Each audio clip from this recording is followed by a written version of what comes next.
lot of handouts tonight. Yeah. Free goodies. Ready? All right. It is 7:31, so I will call to order the Rose Valley Borough Council meeting for the month of January 2026. We'll start with the Pledge of Allegiance. We have a couple of scouts here with us tonight. Maybe they would honor us by leading us in the pledge.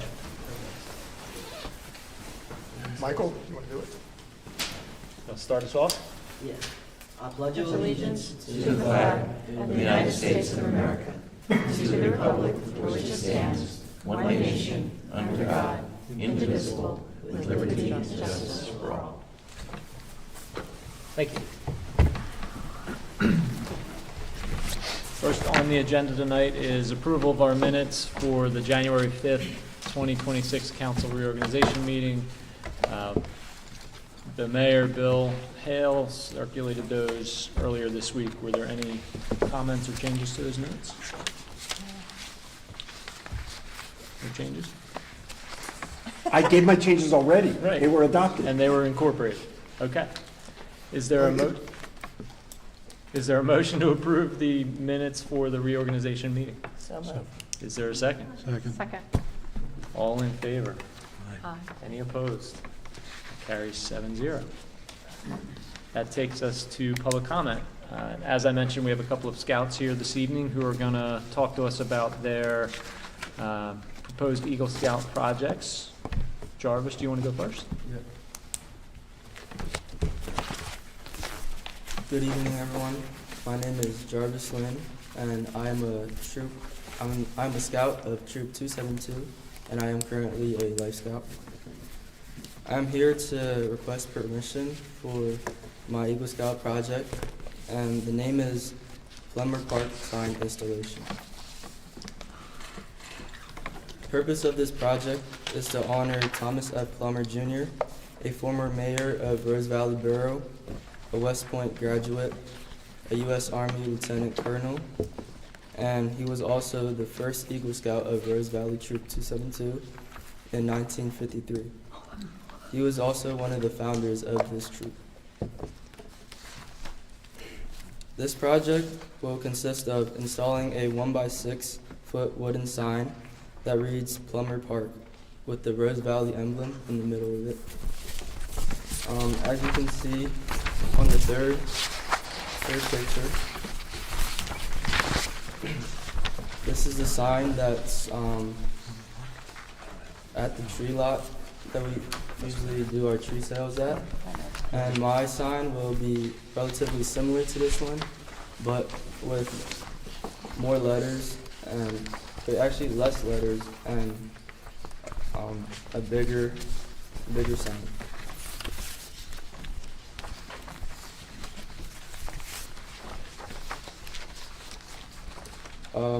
And during the installation of the sign, I will also be digging a 2-foot deep hole with a post digger, and also install 6-foot posts and securing them with 2 60-pound bags of concrete mix.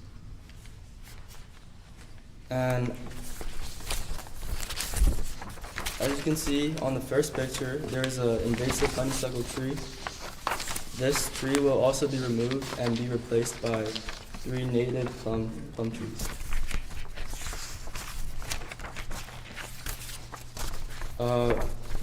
On the second picture, you can see Old Mill Lane here, and if you can you guys see the bush in the middle? That's where the sign will be in front of it. In front of, between the two trees? In front of this bush Okay. right here. All right, thank you. Yeah.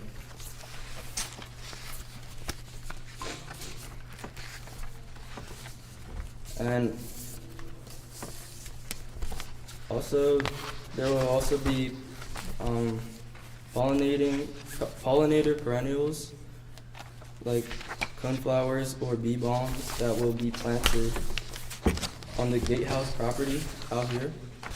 And I will also be fixing up the 4-foot wall that has been falling down. And that's my project. Thank you. Thanks, Jarvis. Any questions? Is there any cost connected with this? Is there any cost connected with it, Jarvis? For the Is there borough? any cost? For the borough? Yeah.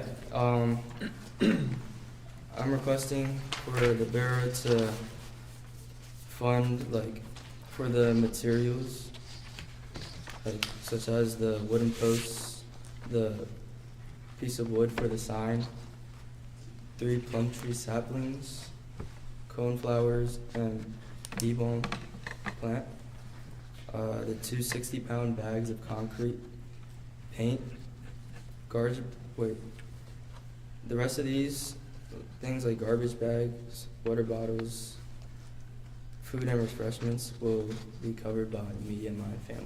How much does that come to about? Do you have an estimate? Me and Mr. Hale, we estimated for the price to be around $750 to $800,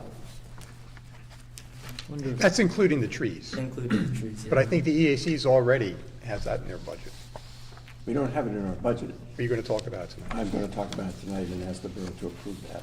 So From it- funds donated to the borough by the Winklevoss Charitable Trust, Charitable Fund. So taking them out, you're down to like $300. Okay, all right. I'm wondering whether Home Depot or Lowe's would contribute with some of the materials as well. They might. And will you be making the sign, Jarvis? Yeah, I will be painting, carving the sign by myself. Great. Would it be okay to, if we asked for anybody who's interested to make a donation, would I be permitted to make a donation for something towards this? I'm sure. Because I just Oh, think absolutely. the history of Mr. Plummer it might please some people to be able to be part of it. Sure. Make the donation to the borough? Yes. Okay. Thank you. Thank you for answering my question. You did a very nice job. Any other questions for Jarvis? All right. Thank you, Jarvis. Thank you. Need to approve that? You want to approve them one at a I think time? it's nice to approve, to give them permission. Okay. So is there a motion to approve the proposed Eagle Scout project for the Plummer Park sign and plantings with funding contributed by the borough as needed? So moved. Is there a second? Second. Any comments or questions on that? All in favor? That carries 7-0. All right, Michael, you're up. Just a brief, so I have pictures printed out. It's the other packet with pictures of where my project is going to be. And the green paper will be a little layout of the project. So I'm just going to explain, and then I'll explain throughout the project during my speech. So I'll begin. Good evening, members of the Borough Council. My name is Michael Chen, and I'm a Life Scout of Troop 272. I'm currently serving as the Senior Patrol Leader, and today I'm requesting the Borough's permission to use the area of the Borough property along Rose Valley Road for my Eagle Scout project. Moving on to my project. The name of my Eagle Scout project is Walking Path at Trimore Lane. The main part of my project will involve constructing about 44 feet of walking path on the south side of Tramore Lane intersection with Rose Valley Road. This path will be similar to the one installed by Jesse Lynn as his Eagle Scout project on the north side of Tramore Lane intersection. The path will be along Rose Valley Road. It will be 4 feet wide and constructed using a compacted 2-inch thick base of 3/4 inch modified crushed stone and a 1-inch thick surface layer of 3/8 inch river gravel, similar to the walking path that was installed as another Eagle Scout project near Q Park.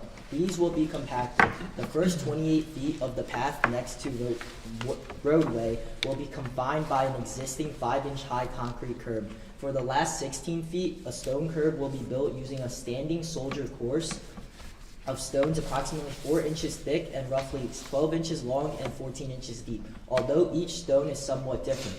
Matching Jesse Lynn's project, the side of the path opposite the road near Tramore Lane will be lined with stone to allow drainage, which are roughly 18 to 24 inches long and 6 inches wide by 6 inches high.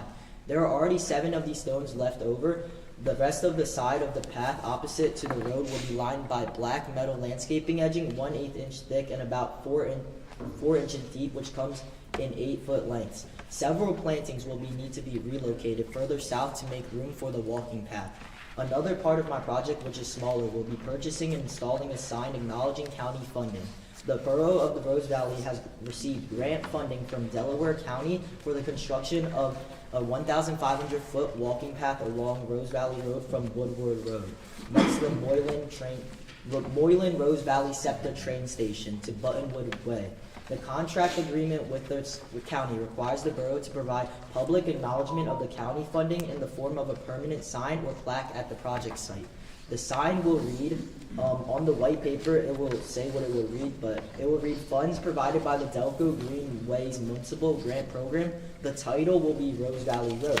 This letters must be 5/8 inches high or larger. I will design the metal sign, and it will be ordered from a professional sign company, approximately 12 inches high and 18 inches wide, with the required wording printed on it, and install the sign on a post near the beginning of walking path of the Woodward Road. So that's my project. And yeah. Super. Any questions for Michael? You're gonna- So, oh, go ahead. Yeah. You're going to coordinate with the landscape committee at Traymore in regard to transplanting the plants that have to be moved? Yeah. We did it when we moved the other side. So I had a question about the funding, because that's, So, I'm sorry, cutting you off. no, that's okay. But that's part of the grant that we're using further up. The between- sign, The sign only is? only the sign. This Oh. isn't part of, this is just an Eagle Scout project. The sign is just because we need to include a sign. So that's the only thing we're funding We're out not of the funding grant? anything out of the grant, I don't think. That was my question, Right, because I was But he confused. said, well, then where is the funding coming from? Because he's, with all respect, he said it was being funded by the grant. But he may have been talking about the sign in that moment, that's why I'm wanting Yeah. to clarify. Oh, I see. Yes, he may have been talking about that. Right, so we have someone willing to donate the money for him to put in the gravel. The gravel's inexpensive. What was your total estimated cost? My total will be $450 with food, included for everybody, for both. Okay, so the sign is the only piece, and that is related to the walkway. Right, so we'll just We have have somebody. to do that anyway, I think. Yeah. We have to put up a little sign that says, "Thank you, Delco, for the Greenways Municipal Grant." On a path that they're not paying anything for. No, we're Well, gonna- this one goes up near Woodward Road. Oh, The path they are paying I'm for. sorry, it's at a different location. Yeah. I'm I was sorry. confused Now about that. I understand. Okay, Yeah. so It's two two separate. different parts, Two but the different- main project is the tree. Okay, Thank you very much. thanks for Appreciate that. clarifying, yes. Okay, so he doesn't need funding from the borough. The stones are already bought, left over from Jesse's. The gravel's cheap, so. He's so offended. Good. Let's keep them on standing. You're doing a wonderful job. We'll keep you Works standing there. Yeah. Any other questions for Michael? Anything else? All right. Is there a Sounds motion good. to approve Thank you. Michael's proposed Eagle Scout project? So moved. Is there a second? Any comments or questions? All in favor? That carries 7-0 as well. Congratulations. Thank you very much, Right, both of thank you. you. So you guys are welcome to stay as long as you'd like, but I also know you have a SPL meeting and somebody needs to make sure my son's staying in line, so. Going to the DLC case, since I'm seeing the control. Absolutely, understood. Thank you, I appreciate it. Thanks, Thank guys. you. He's the guy who runs the troop, Is he control? Yes, senior patrol leader. it's pretty amazing. The scout, there's adults there, but the scouts run the meetings. That's great. They do it all. Great It's training. impressive. Yeah. Really? Yeah, That's impressive. it's really impressive. It's organized chaos at times, but it's impressive. But it's, It's true leadership. I was gonna say, what an opportunity to show leadership early. Yeah. It's a great stage of life. All right, so we have one more guest with us tonight, Doug Seiler, did I say that right? Doug Seiler from the Pennsylvania Historic Museum Commission Planning Grant Consultant. So, floor is yours. Good evening, everybody. Nice to meet some of you who I've never met. My name's Doug Seiler. I'm an architect for the firm in Norristown. I've been working at Rose Valley at Thunderbird Lodge since 2016, which is kind of hard to believe, on various restoration and rehabilitation projects. Tonight's presentation is about a master plan, which I'm using as a bookend here, but to give you an idea of the sort of density of the document, which was funded by PHMC, the Pennsylvania Historic Museum Commission, for a planning grant, master plan of the building and grounds to help guide stakeholders, which in this case is the Centennial Foundation and the Rose Valley Historic Museum Society, right? Yeah. So who these two are representatives of. So tonight I thought I'd just talk about the part that's kind of most impactful on the community, which is what you see from the exterior, although really the activities in the lodge and just the presence of the house itself are, you know, I think the more I've gotten to know Rose Valley, vitally important to your town's identity and what helps make it special. This little handout I have here, for those that are bibliophiles or just like to sort of know the scope of the effort, I've put the table of contents in, which just to show you how it's organized, which is essentially some background on the philosophy of the approach, the methodology, about how preservation principles have guided it in large part, and that's partially to allow funding to continue so that you don't box yourself in a corner and contradict covenants, but also for respecting the cultural and historical fabric that's there. And then the second part is really talks about the site, which is its features and its functionality, the building and how it would be used, its condition, and list of the appendix items. So if you skip past the table of contents to this first exhibit here, which is prepared by a landscape architect, so there were really three components to the consultant team. We as architects were the lead consultant. We hired a landscape architect, Edgar Davis out of Bluebell, who is a sensitive designer who's worked in historic landscapes before, and a third person was an arborist from the University of Pennsylvania who did a tree inventory to check trees for species, which ones might be at fall risk, and their health condition. But what Edgar and the team sort of, before I get into this, let me talk about process a little bit. So the process really went over about 15 months of time, essentially monthly meetings, generally at Thunderbird Lodge with the Rose Valley Museum folks and people from the Centennial Foundation. Generally, Bill Hale, your mayor, was very actively involved in this, but Nick Slagis and others as well.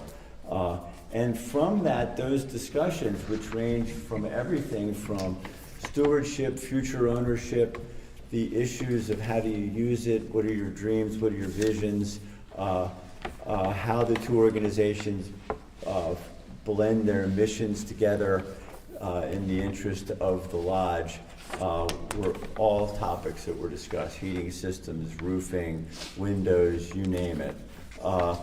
And on the site, essentially, as you all probably know, the lodge is sort of in the middle of the site. There's a north section and a southern section, and the current parking lot is essentially where this plan is the proposed plan, which is the next page after this. But essentially, the site at the edge of where the sort of paving is now, which is crushed gravel, that's sort of the visitor arrival and an opportunity for water coming down Rose Valley Road to be brought into the site and filtered through the tree litter of the forest to work its way down the site, down and pick up under the bridge and continue down to, forget the name of your feeder that goes into Darby Creek, but the little, it's not Vernon. Eventually it gets to Vernon Run. Yes. So in any event, this is where you arrive at the site, and where you traditionally arrive at the site is to the south of it. And that's, the cultural landscape begins from the property, the north lawn, the south lawn, and then a meadow and pasture, pergola and spring house at the south side. There's existing paths, as those of you that know it. So currently, the way people perceive the Thunderbird Lodge now is really in reverse from how they lived in the house. Traditionally, they came in here at this letter L near Price's Lane, across a little gravel road that looped in, and you entered the house into the dining room, living room area here. And that's been not used for years. In the 30s, pillars were built here, the driveway came through up to School Lane, and we're keeping that because we want to keep cars out of what we call the cultural landscape, so that when people experience this property, which is a national, on the National Register, as a certified important historic place, we don't want modern things interfering with what we call the view shed. So we're trying to respect the view shed of the house and its grounds, keep them as they were traditionally, with the pergola brought back, the spring house rebuilt, the restoration of the house continuing, with a few modern, and a restoration of the garage back here, with a few modern interventions. The first one being the parking lot. Those that have driven in there before, there's two stone pillars. They're quite close together. It's one way only. So we are moving that driveway slightly to the north, keeping one pillar, relocating another one, so it's a wider two-way entrance. We discussed options about one-way circulation coming in on School Lane, and all the stakeholders felt this is the best approach for minimizing visitor confusion, safety, and keeping the traffic down on those that leave School Lane, because it's kind of it's a difficult view angle. So the parking's been increased about 50% by doing that, so we can double load the parking, which it doesn't do now. From that edge of that existing island down, virtually no changes other than thinning the landscaping and pitching the grading to create a little swale that brings the water around the house. Another important part that's sort of a modern intervention on the site besides the parking is the idea of the Rose Valley Road Trail. Much discussion on this topic. The idea that the Eagle Scout project, the person before we presented, that was done this year, is down here at the Miquaz Monument. It's a continuation of that trail, slightly meandering as it comes along the road, dealing with little interventions like water pipes and poles and mailboxes and things to keep that sort of charming character. And it sort of changes if you look at your photos for a second here, which I just included these just for your interest. But this photo here that sort of shows the driveway with stone pillars, it's the second to last page, actually the last page. The top photo on this page shows the existing pillars, which are about 16 feet apart, and the bottom one shows a view up the trail, up the road, where the trail will continue up and continue on its way up to the train station. But this trail will be follow the grade of the road generally. It's generally a 1 in 20, which is an accessible grade, 5% grade. And an important part of how the trail is important for the long-term use of Thunderbird Lodge is it allows a connection from the current path of the studios to the trail and down to the south side where the traditional driveway was to get to the lower lawn and the lower basement. So this site will have a fully accessible path from accessible parking along paths to the trail, back down to the lawn and the lower terrace, where we hope in the future, when we develop the master plan for the house, to put support spaces down there to help lawn events happen easier, and also an ADA bathroom for visitors to the site so they can have a facility to use. That's kind of it for the sites. Parking, trail, restore the buildings, restore the landscape back, make it a little less overgrown appearing, clean up the site. And the house, essentially, the uses aren't proposed to change much. There's a room or two on the second floor we want to open up to the public that aren't currently available to the public, but essentially it's the meeting room on the first floor, the museum gallery on the second floor with the porches overlooking the lawn.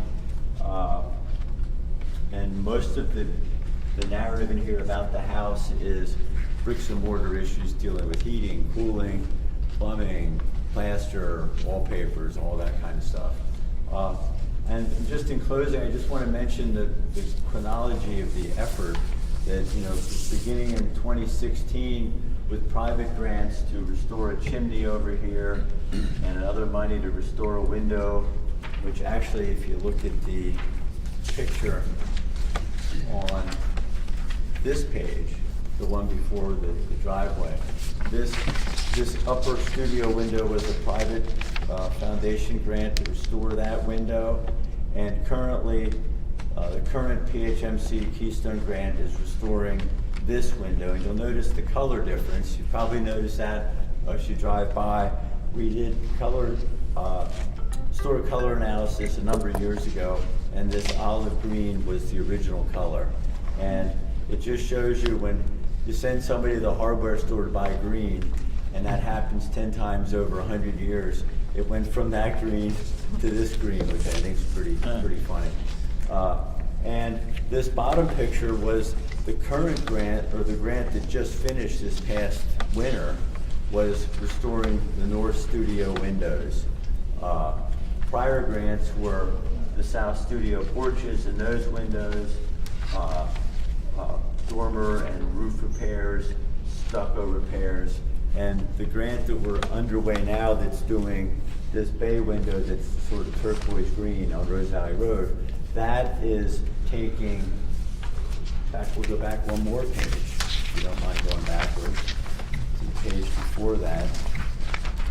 This picture at the bottom of the sort of north lawn of the lodge. That's the focus of this current grant. That as soon as the weather's good, it's to restore that stucco, the stone's already been pointed, rebuild that porch, and essentially that will finish the walls over 4 Keystone grants over 5 or 6 years, maybe 7 years, working our way around. And I'll leave it at that for tonight and open it up for any questions. I'll ask the first question. Doug, what's K, proposed building? Oh, I'm sorry that your sheet cut off. So this is an interesting question. K is like probably the longest term of the goals, but one of the things that came out of the stakeholder discussions is visitors come here, walk down the path, come into the first floor studio, and they get oriented. So they're buying tickets, they're introducing themselves, and it's disturbing people that might be there already, sort of getting a tour, discussing paintings on the wall. So what we've learned from looking at other successful house museums and just talking about operations is the idea of a visitor orientation spot that's up at the driveway that could be a place for pickup of items when they do auctions, orientation, have a public bathroom for when you don't want to open up the lodge. This location, it's dotted in because it's a future, it doesn't have to happen. If you look at where it's physically drawing, and part of this is, it's hard to control sub-consultants. So a landscape architect, he wanted a little more space between it and the parking. The parking needs that dimension because of trees and an island. So it might be a little smaller, it might be a little further from School Lane, but from a master plan, the idea is functionally this is a desired thing sometime in the future. Okay. Thank you. Thank you very much. I have a question about H. Sure. which is described as a wet meadow future pond. Yes. I'll talk about that. Sure. So the grounds are naturally damp down here. As you all know from some of the photos you've seen of Thunderbird Lodge, there used to be a beautiful pond that came under the bridge, and there's the remnants of a dam below Traymore Lane, which I think I walked by once years ago. I haven't seen. We're not really, in my fantasy world, that pond comes back. I know that's not going to happen in any time soon. This is really seen as, again, when landscape architects draw plans, they're kind of aspirational. Like, so in his vision, this is as wet as practically can be. Whose is, meaning? The Who is? landscape architect. Got it, okay. And so we see this as marshy, boggy, not buggy per se, but the reality of a master plan is it sets a concept, and then the details about how all things happen over time have to get worked out when you're funded and ready to do them. But the idea is that this blue is, it just gets wetter and wetter as you get down to the bridge. Whether any actual standing body of water could ever happen remains to be seen. The reason I was asking is that the subject of a pond was brought to the Environmental Advisory Council Yeah. a year or two ago. What was the conclusion? It was debated for months. Yes. We had a wonderful proposal put together on a volunteer basis by a learned human who's an engineer who lives in Traymore. And a lot of people on the EAC spent many, many hours reviewing that, reaching out to a variety of places. And that proposal contemplated the borough contributing in various ways. Yeah. But the environmental issues were significant from our perspective. Yeah. Specifically, the potential for sedimentation over time and the need to excavate and then re-excavate indefinitely because of erosion that would fill in the property as it has become filled in. Which is what it is now.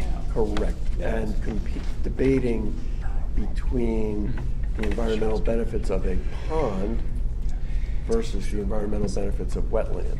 Yes. Now, if this is on, quote, your property or someone's private property, I imagine permits of a considerable complexity would be required to create a pond with a dam, because that would be impairing an existing waterway, which is the spring and the rivulet. Yeah. And so anyway, we spent countless hours on that, and so I mean, It's a valid topic for countless hours to be spent on. So there is a limit to the dam, and dams do have liabilities with them, of course. And whether something's a waterway is a defined thing. But from our point of view, actually, this is borough property anyway. So we're a little bit outside of our wheelhouse. The project is for Thunderbird Lodge's property. But again, when you're setting kind of a vision, it's best to think a little. okay, well then I didn't know where the property line was, I'm embarrassed to say. It's technically right about there. So Okay. this whole, just a little below the spring house, Minqua's monument is there, Right. which is another topic that Bill's been pursuing with the state on that's ownership.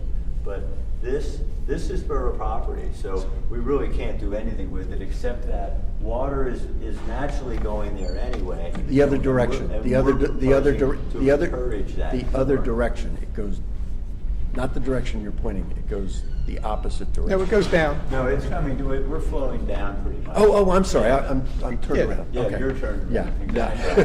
not the first time, not the first time. I know exactly what you mean. Okay. But, yes, this is downhill, and this is, Traymore going that way, so, yeah.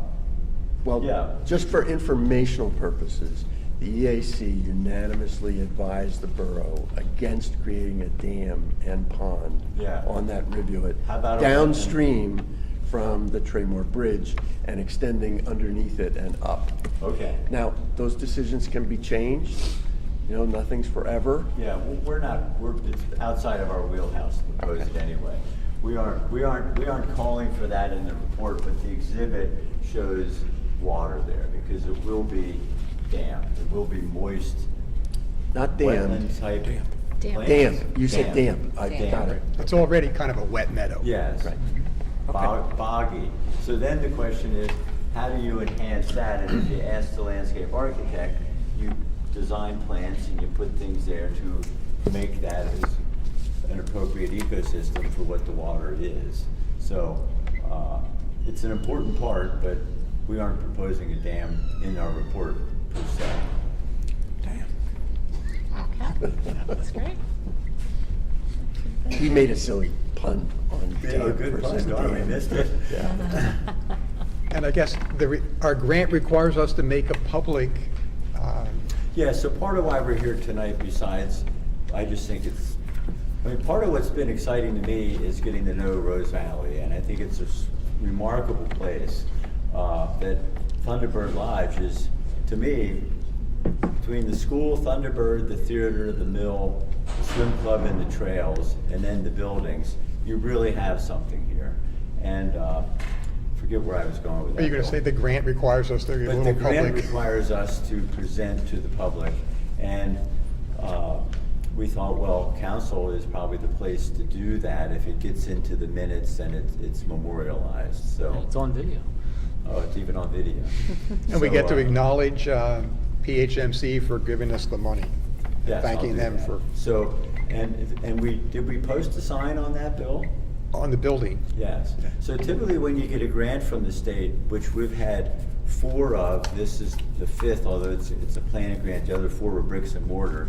We post a sign thanking Pennsylvania Historic Museum Commission, the governor, and those involved. And on this project, by the way, for the parking area and the trail, which were the most discussed and the most sort of impactful on everything besides restoration, PHMC came down, sent covenant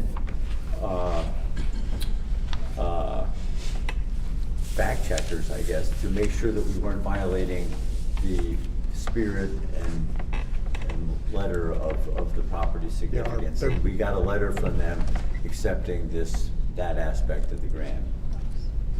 And the borough's been making contributions for years now. Absolutely. Towards it, and this was very helpful Which in I have to understanding what the say money's going to. helps get these Keystone grants. The fact that this community is able to do the matches, and the fact that, you know, the Rose Valley Museum people do the public outreach, because I sat on the Keystone Review Board a number of years ago, and you have literally 2 piles of applications this tall, Bill, and those that just didn't make the public use case and how it's reaching out, or didn't have their act together on why the money's not going to be misspent, didn't get funded, even though you wanted to give it to them.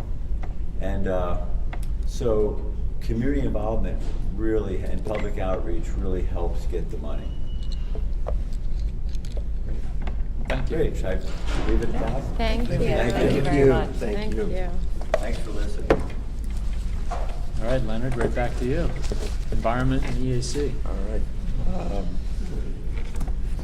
So, well, why don't I start with the item that's got an asterisk for a vote?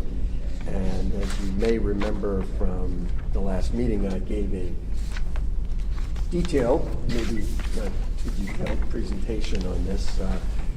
But for those who weren't here, I'll summarize quickly. The Winklevoss Charitable Fund contributed $500 in calendar year 2024 and $1,000 in calendar year 2025 to the borough, but requesting that it be used for environmental purposes, and because of their support and enthusiasm for the things, honestly, that the EAC has been doing for many years.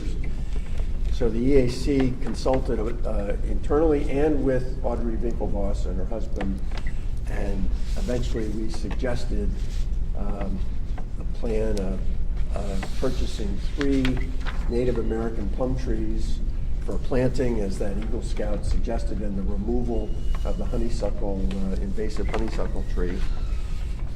Those are beautiful, relatively low-growing, flowering trees, and they also fruit and provide food for animals. And our tree expert on the EAC, Roger Latham, says they're among the most beautiful native trees that we enjoy. So it seemed like that would be a beautiful thing, and in a location where they would be readily observed and seen. And the EAC, I think, will, on its own, contribute a proposed or suggest a proposed small brass plaque of appreciation to the Winklevosses if the borough approves this to go forward. And in addition to those 3 trees, another idea, and so we're really combining the 2 together, is to purchase a number of compost bins. I've learned things already about the geometry or design of compost bins. I always thought the rotating bin looked cool because it looks cool, but Roger and other experts share with me that actually that's not the most efficient or appropriate way to do it. It's better to have it just simple and with a door at the bottom. So you put stuff in the top and you take good stuff out at the bottom. Anyway, we were going to suggest purchasing a number of those bins, depending on the money available, and then offering them to residents of the borough at a discount, on the theory that when people have skin in the game, they're more likely to take it seriously and use them.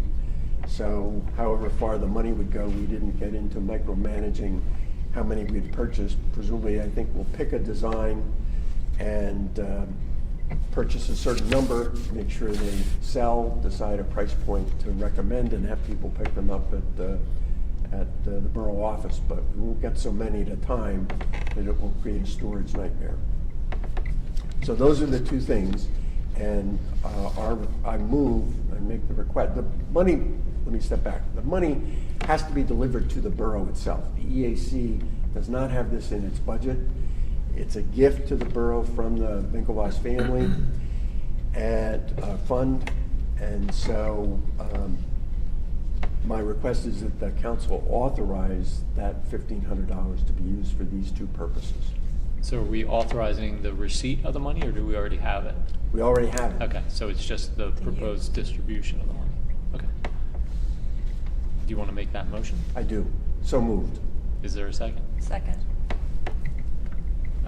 One question from me, where are we planning to store the bins? Well, I mentioned, I don't want to create a storage nightmare or an unsightly setting. I mean, frankly, you can get almost anything delivered from Amazon, and I would volunteer to keep it in our garage and bring down 3 or 4 at a time to the office when people want to pick them up. Okay. There wouldn't be any It's pretty tight in unsightly there. storage. I don't think Paula wants them on her desk. No, I understood. So they can be stored off-site, but Okay. delivered here for pickup. Okay. Did I miss the total number of bins? We didn't have it, Not we don't sure. know exactly what the price will be. Right. We want to purchase the trees first, and then the net that's left. And so the up to whatever balance- you have left will be bins. Correct, and we'll buy as many bins as we think are practical based on the purchase price, and then the money will go farther because we're going to offer them to the public residents for some discounted sum, like $20 or $30 for an $80 bin, by way of example. The bins are typically, the ones we've looked at are between $70 and $100. So if they're sold to residents for $20 or $30, the math will be what the math is.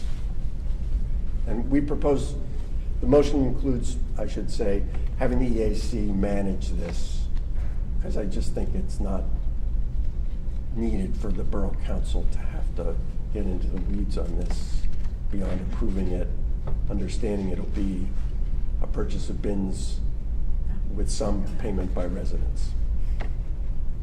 Take care of it.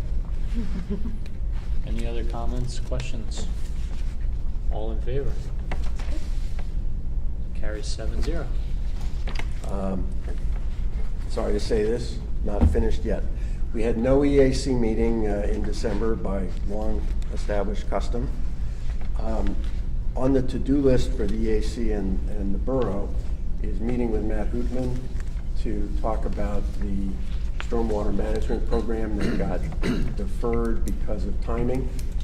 And I'd be happy to be the nagger in chief to follow up with Matt and try and get that scheduled. What's Yeah. the date of your next meeting? EAC meeting? Yeah. It's the 4th Tuesday of every month. I think we should just ask Matt to come to that meeting. That is an option. That is certainly an option. The other option would be to have the people who are most involved in this meet with him first. Because it's, the EAC meeting's a public meeting. Yep. And, which is fine, we're not trying to do anything in secret, but we're trying to get information about the PA, Department of Environmental Protection regs and requirements and timing, and what has to be approved and what doesn't have to be approved. And it's sort of a question and answer session with Matt, so that we understand what the rules of the game are. And there are 5 people who've intensely been involved in this to date. And those would be, I don't know if I'm counting correctly, but myself, Katie Rubin, Dave Fern, you to some extent, Matt, and Bill Hale. And I also want to meet with Matt to talk about the path project, the Rose Valley Road Path project, and get an update on that. So my thought was to meet with Matt, you know, for a half hour in advance of the EAC meeting. He could then stay for the start of the EAC meeting to let members ask their questions. Well, and again, this is a meeting management issue, and I'm not dictating anything. It's up to the council and you to decide.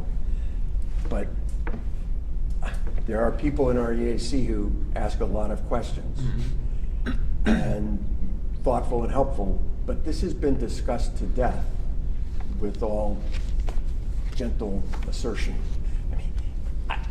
To discuss things, there is a real potential for discussing that which has already been discussed. Okay. And it will take a lot longer if that is allowed. Yep. The mission from my perspective here is to understand how we do this in compliance with the state regs, and don't get caught in the position of having the state after the fact say, very nice, but actually we don't approve this. Because some of us believe it's already approved because it was part of our plan, and we're just trying to understand the rules of the road. We've Agreed. already committed to where the EAC is recommended and the borough is approved, where the restoration of the stream bank will take place, what it will consist of, and now it's just a matter of How much- logistics. Right. How much involvement from DEP is required for that? Right. I saw the emails. Yeah. Okay, So I prefer to have that be a consulting session with our engineer and Yep. not part of a public meeting, because we're Right. just trying to learn how the rules are. Okay.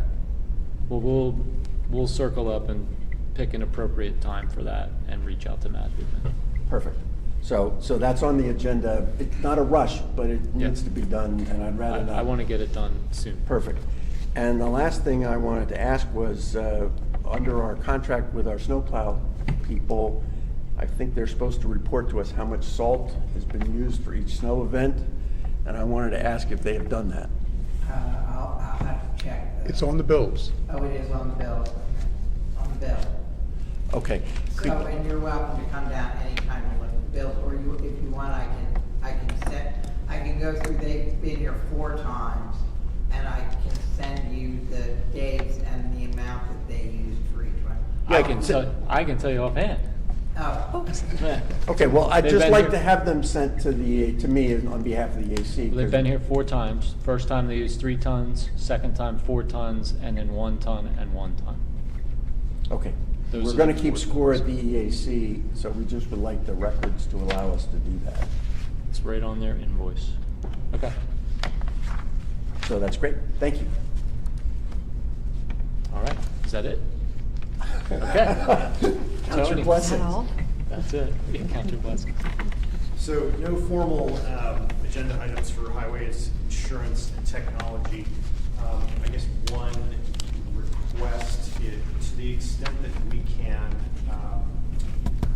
stay on our selected paving vendor to make sure that Long Point Lane gets done, you know, as soon as possible after the asphalt plants open. It's a little rough over there, so it would be good to get that done as soon as we can. And that can be part of our meeting with Matt Hoopman as well. Okay. That's it? That's it. All right. That takes us to public safety. No, I'm sorry, library. Sorry, Ken. Yeah, so very briefly, the annual corporation meeting will be next Tuesday, January 20th at 7 p.m. And that is open to anyone who has contributed $50 or more to the Helen K. Furness Library in 2025 and reside in Nether Providence or Rose Valley. And it's just the meeting to meet the new staff of the Board of Directors. So if you're interested, please come to the library. I've listed some of the up-and-coming author talks that are there. We have 3 that are listed with the links if you'd like to see them. I also included the 4 special seasonal book sales. We have an ongoing used book sale on the 3rd floor anytime you want to walk in. But these 4 dates are special book sales with special pricing, so you might want to come there. And then of note, Buildings and Grounds right now has received 1 quote, and we are in the process of getting another quote for installing a French drain, waterproofing the basement, and installing a sump pump and redoing the bathroom walls. The basement of the Helen Kate Furness Library floods after every rain event. And the building is 109 years old. So there are going to be 109 years worth of issues there to address. We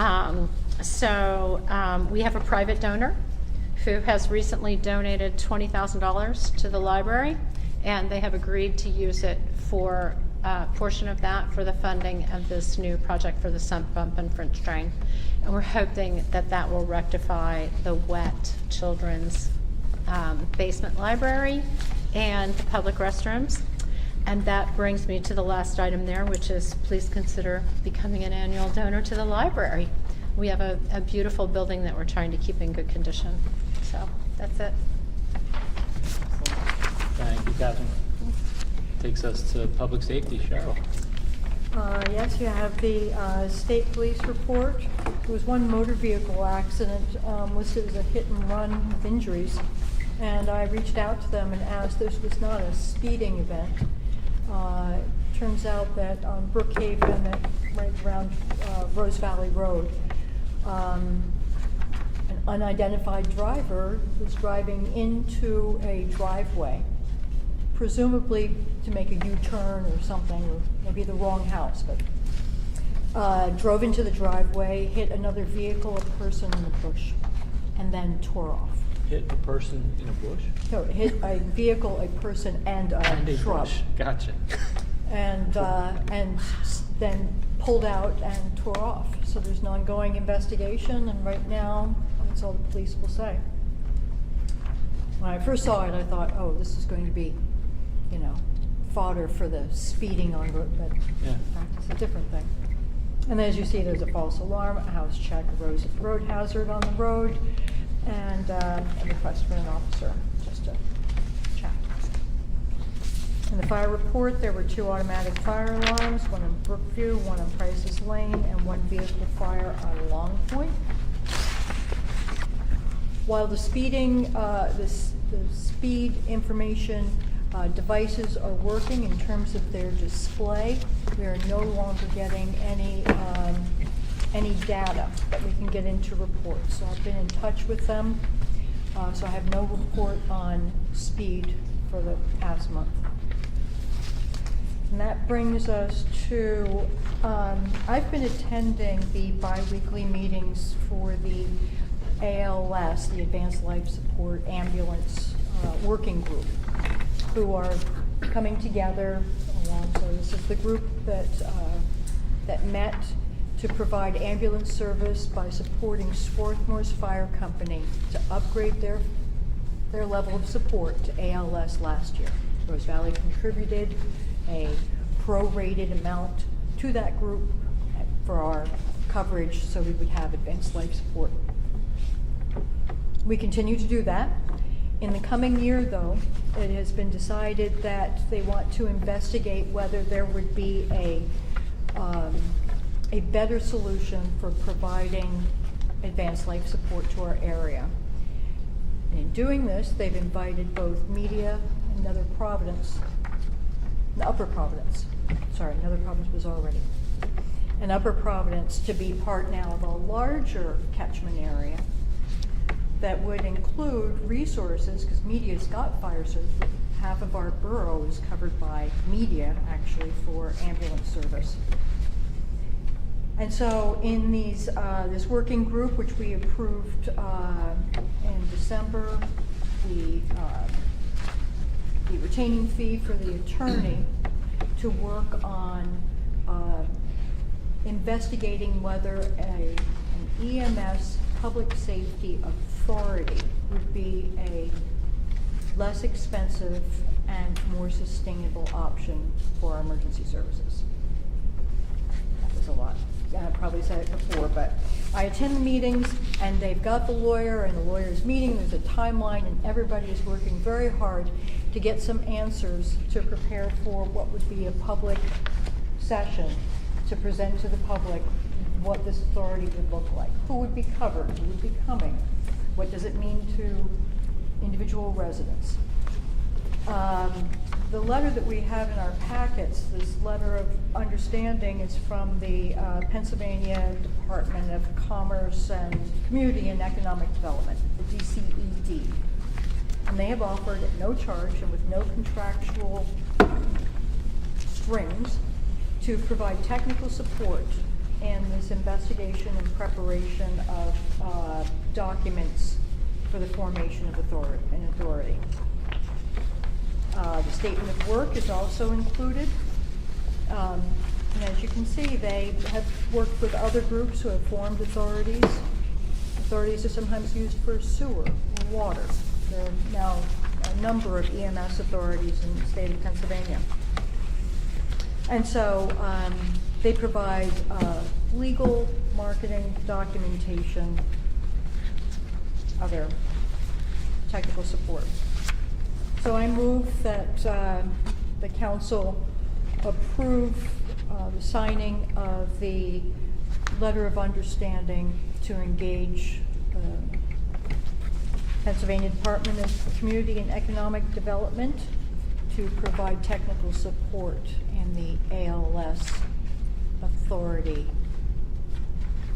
And this is at no charge. Is there a second? Second. I'm sorry. Okay. Go ahead, Lynn. And this is at no charge. No charge. And no real obligation to follow. No, and they specifically say that Yeah. this does not provide, under, the LOU does not intended to and does not create any contractual rights or obligations with respect to DCED municipality. And either party can terminate. Right. Any other comments, questions? All in favor of the motion? Carries 7-0.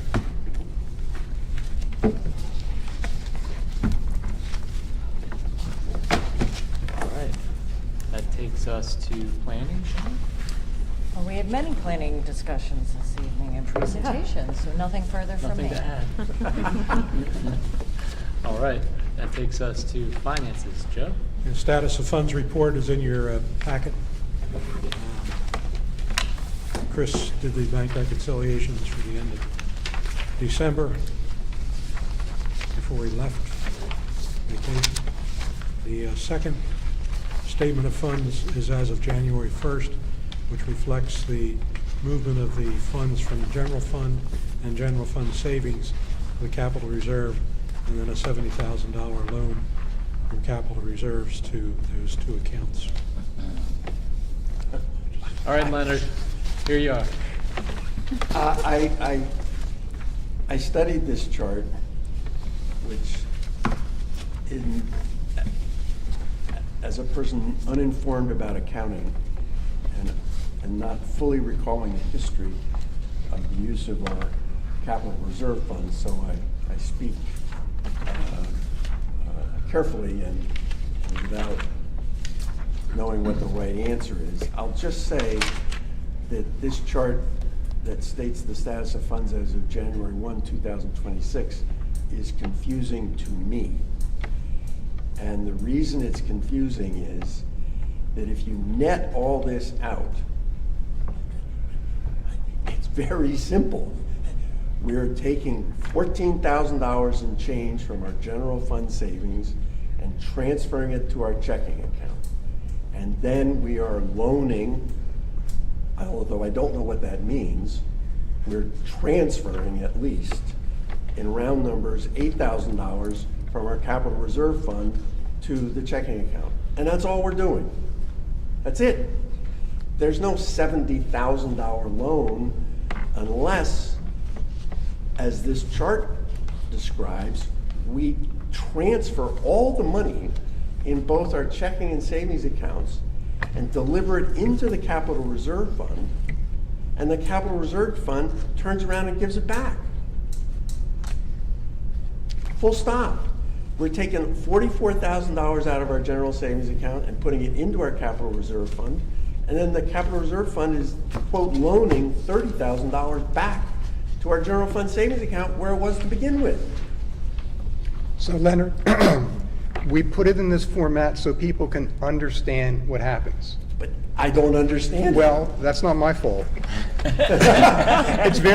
We try and be very precise about what we're doing. Now, you're correct. We do not actually transfer all the money to capital reserve, and then we only do the net transfers. Okay. And we only do the net transfers for each account.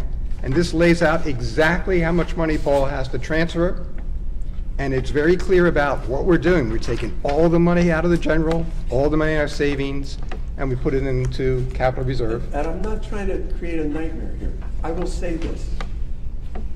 For a civilian in our borough to understand Well, this. do you understand what I just said? Taking all the money out and putting it in capital reserve? Bill, I'm not here to get in a fight, but I will. You said you didn't understand it. I understand it perfectly. I Okay. don't understand why we do it. Because so other people can understand it. No. This shows the net, exactly what happens.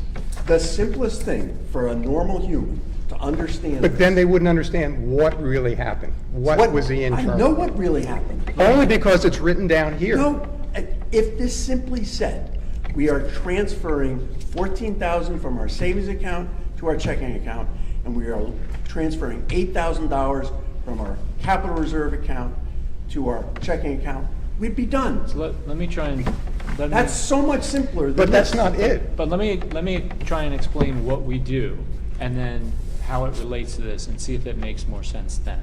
Okay. When we start the year, technically, we haven't gotten any tax revenue yet, and we're gonna have bills to pay. And so we transfer $70,000 into these accounts so that we have money to pay the bills. We never, and we call it a loan, because we're just lending ourselves the money to pay our bills. Once we start getting tax revenue in, we don't replenish that. We don't send the 70 grand back to capital reserves. We're doing that at the end of the year. That's what these transfers are, is we're putting back the 61,000 that we lent. We're putting back $61,000 of what we lent at the beginning of the year. Well, now I am confused, because if you look at the balance as of December 31, we have $44,000 already in our savings account. 44,000, yes. And what we say in this chart is we're delivering that entire $44,000 But into no, our see, capital reserve look down, account. you have to look at the I bottom read where the it says the net footnotes. transfers. I read those. I am not. So that explains what is happening. You understand what's happening. What I understand is what it says at the top is modified and complicated by what's at the bottom. If all we said was we're taking $14,000 out of our fund saving and putting it in checking. Well, then, now you can't, you have to do each account separately. Checking and savings go separately. Different numbers for different accounts. But we're transferring it from savings to capital fund. Why not transfer it direct to checking? Well, you have to do checking and savings separately. Well, we're going to get the same end result: $40,000 in savings and $30,000 in saving and $40,000 in checking. Why does it have to go through the capital reserve fund to begin with?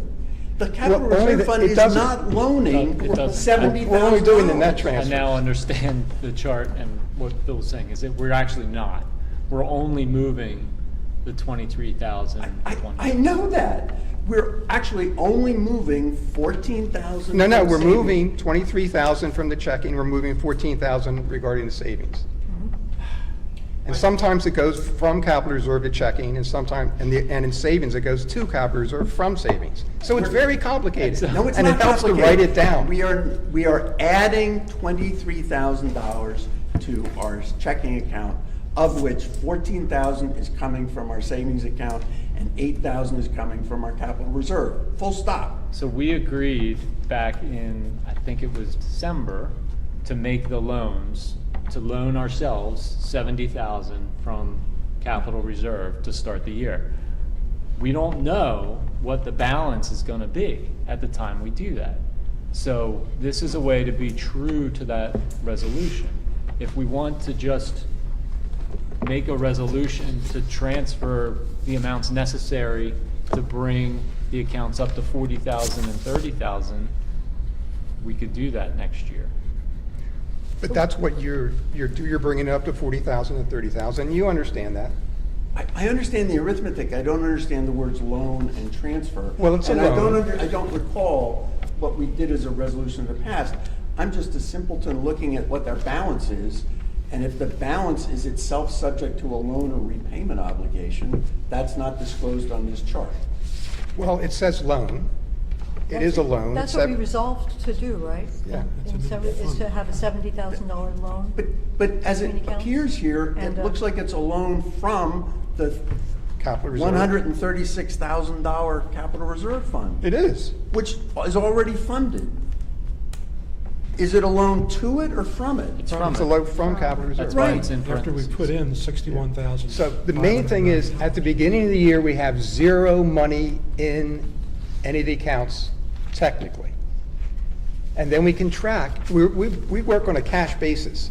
So at the end of the year, we're short of the $30,000 loan, we're short $8,400.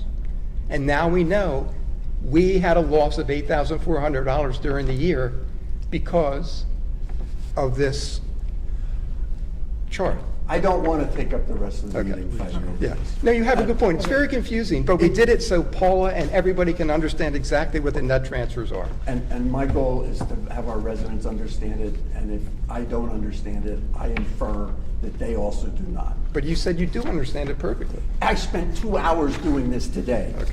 And it Tony- could have been done in 5 minutes. Tony's been waiting patiently.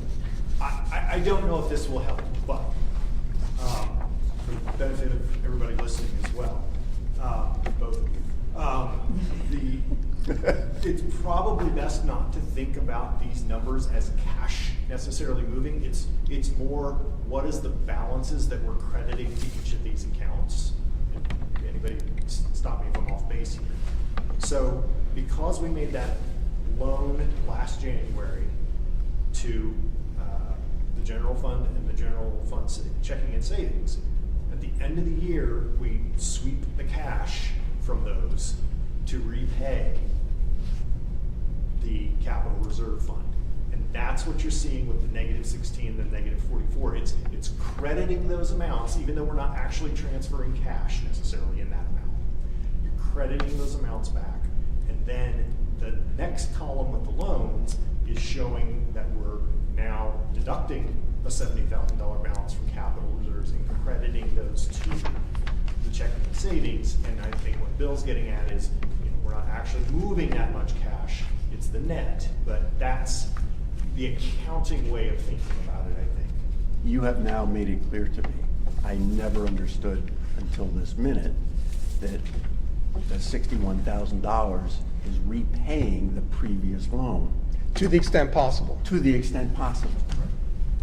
So that's immensely helpful, and I'll reflect on what I think might make it easier for me to understand in my limited ways, because without the benefit of that information appearing on this chart and my faulty memory from what we did in September, this was confusing. Matt, can I tell you why we have to call it a loan, or should I leave well enough alone? I would leave well enough alone. I'm done. Okay. I'm done. All right. Thank you. Okay. Okay. Income report? You have the income report, $19,309.50, of which $11,402.30 was real estate transfer tax.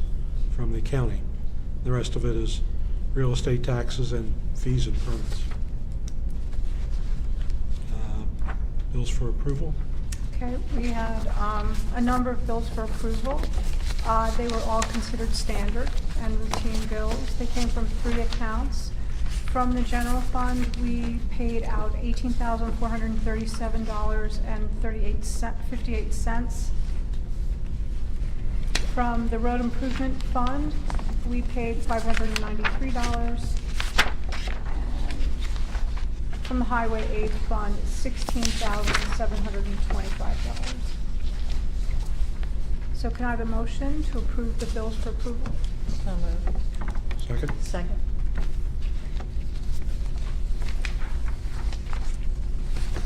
All in favor? Carries 7-0. Can I ask a question? Yeah. So our highway aid fund with the payment of $16,725 for snow removal will now have about $7,500 left. And if we have more than $7,500, when does this get replenished?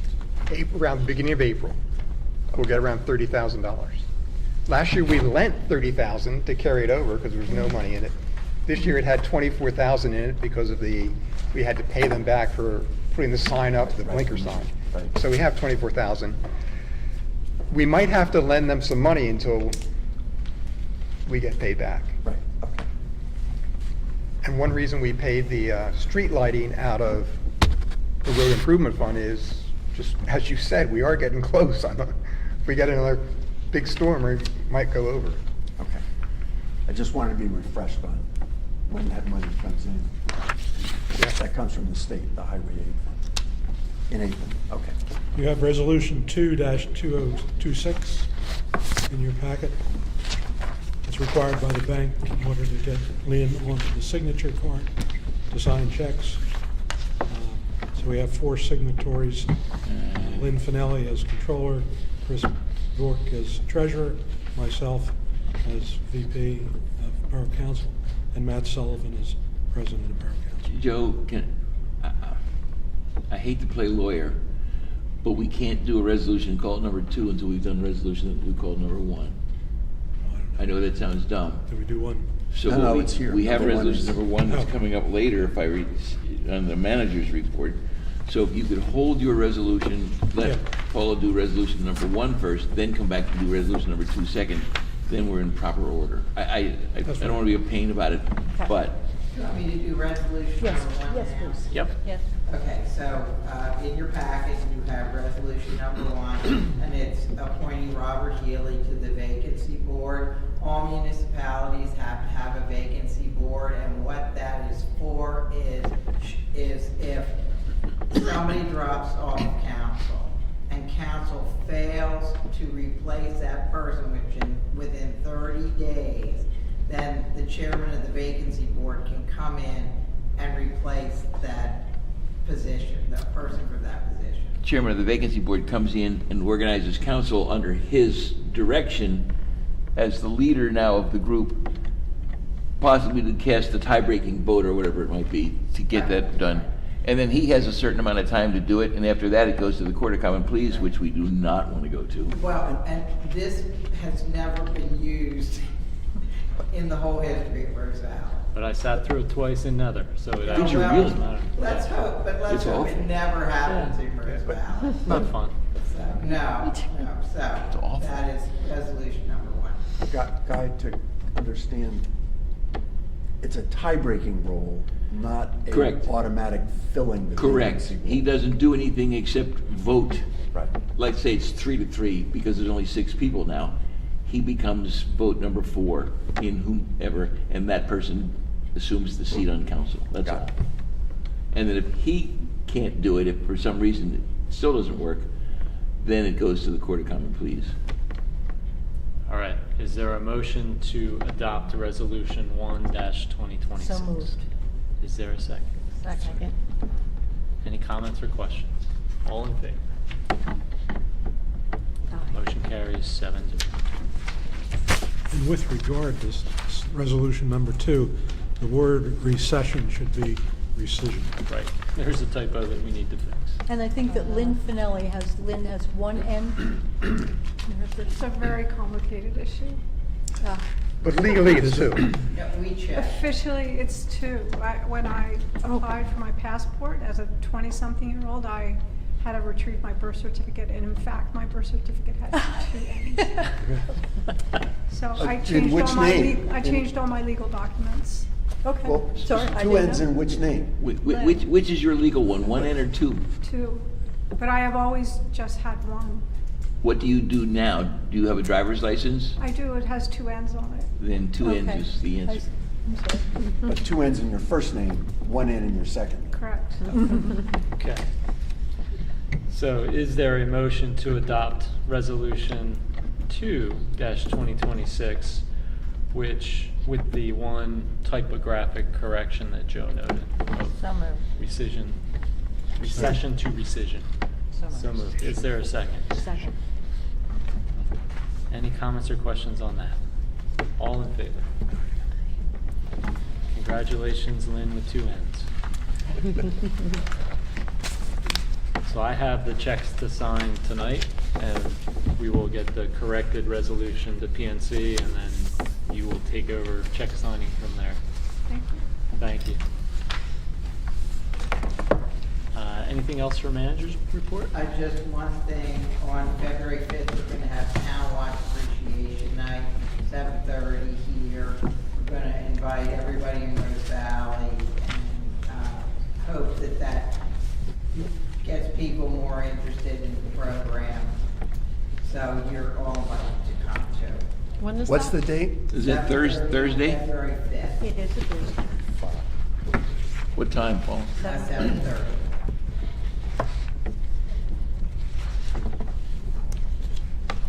All right. Mayor's report? Well, first I'll just mention that we actually did pretty well last year with our budget, and seeing how much we made or lost. We had a loss of $8,409, but we had an unexpected expense of the EMS support, which I think was around $6,700. So we came within a couple $1,000s of having a balanced budget last year, which is pretty good. The other item is, this time of year, I always give people all the real estate transfers from last year. And in your packet is a list of all the properties that sold, the old owners, the new owners, and this is, also shows that we got $75,292 in real estate transfer tax. And these are the sales and the prices. It's always fun to see what is the highest price. Apparently, $2.2 million, 18 Brookview. A house on the cul-de-sac, that pool and the tennis courts and back. It's not In the Todd one Morton. with the barn? and- No, No? it's on the cul-de-sac. Yeah. I mentioned this to Paula, the address for the sale at 2 Forest View Road, which is across the street from my home, is not correct. It's at the end of Forest View Road, and it's a different number. Yeah, Laurie Coolhouse is at the cul-de-sac. It's at bottom. Yeah, so it's that's the not wrong number number. 2. We'll get Lisa to fix it. And I think that's all I have. I have nothing. Okay. Just note in your packet that we have our statement of financial interests, which we all need to fill out. And a reminder from me that you can do it online, and it's a whole lot easier than handwriting it. Okay. And that is it. Is there a motion to adjourn? So moved. Is there a second? Second. All in favor? We are adjourned. Great. So everybody does this every year? Yes. Yes, Yes. actually, you do it, you're supposed to do Every it year. Every year plus one. Yeah. plus one. So yeah. is rescission a Just don't worry typical about it, thing? just do Does it. this make sense? I'm just gonna do it. It's very That's all I tight. do. I'm just gonna do it. Read the directory